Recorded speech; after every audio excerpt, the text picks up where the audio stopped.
Сәлеметсіздер ме оқушылар? Бүгінгі сабағымыздың тақырыбы Каспий теңізі. Мақсаты Каспий теңізі туралы мәлімет алу, пайыздық мағынаны түсіну.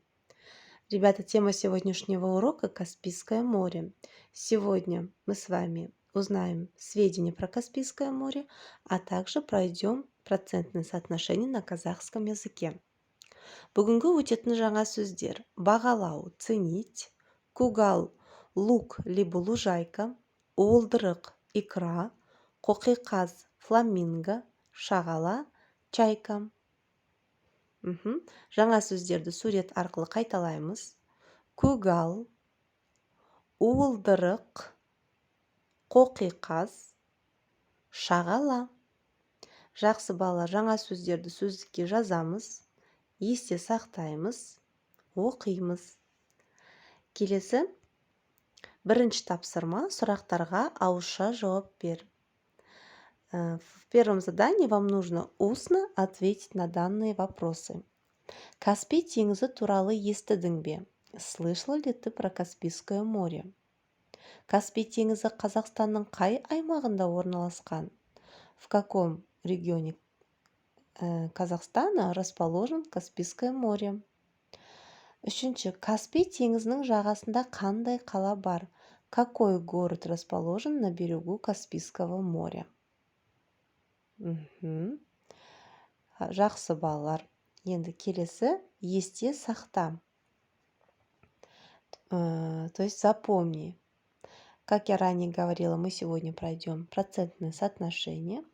Яғни 100%. Это 100%. 100%. 100%. 100-ден 10%.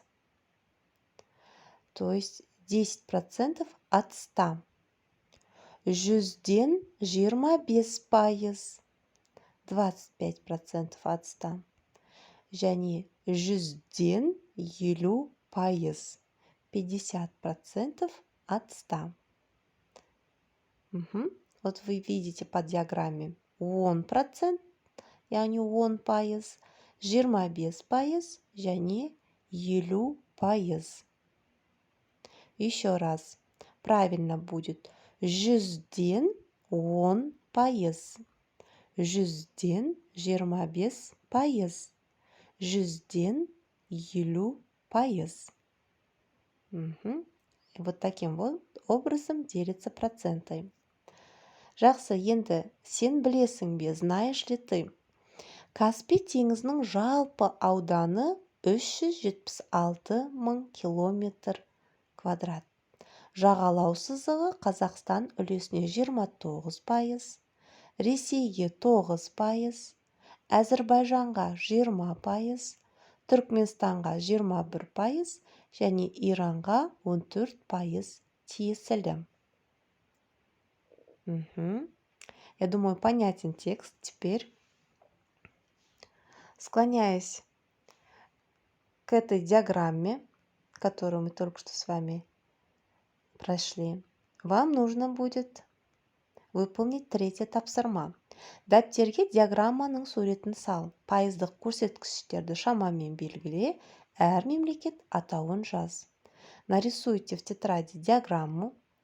Укажите там примерные процентные соотношения Каспийского моря.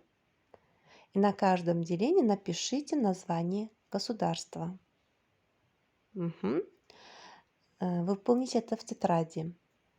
Әрі қарай бізде төртінші тапсырма: мәтінді түсініп оқы. Ребята, давайте прочитаем текст вместе. Теңіз маңында. Мен Ақтауда тұрамын. Ақтау қаласы Каспий теңізінің бойында орналасқан. Каспий теңізі өте үлкен. Теңіз солтүстіктен оңтүстікке қарай 1200 километрге созылып жатыр. Каспий теңізінде балықтардың көптеген түрлері бар. Олардың ішінде қызыл балық аса қымбат бағаланады. Оның қара уылдырығын өте қымбат бағаға сатады. Жазда отбасымен бірге теңізге шығамыз. Қайыққа отырып, балықтарды қызықтаймыз. Теңіздің маңында құстар да жүреді. Кептер, шағала, қазүйрек және аққулар бұл маңда өте көп. Қазақстанда сирек кездесетін қоқиқазыда Каспийдің жағасынан көруге болады.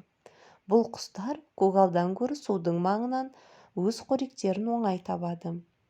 Отбасымызбен құстарға жем бергенді ұнатамыз. Теңіз жағасын қоқыстан тазалау жұмыстарына қатысамыз. Мәтін Каспий теңізі туралы, иә балалар? Жақсы, мәтінді тағы бір рет оқимыз және аудармасымен танысамыз. Если вы прочитали, поняли суть содержание текста, әрі қарай бізде 5-ші тапсырма сөйлемдерді оқы, дұрыс-бұрыс екенін анықтап жаз. Вам даны 5 предложений, которые вам нужно определить, правильные ли они или неправильные по тексту. Записывайте в тетради и определяйте. Ендігі сабағымыз аяқталды. Сау болыңыз.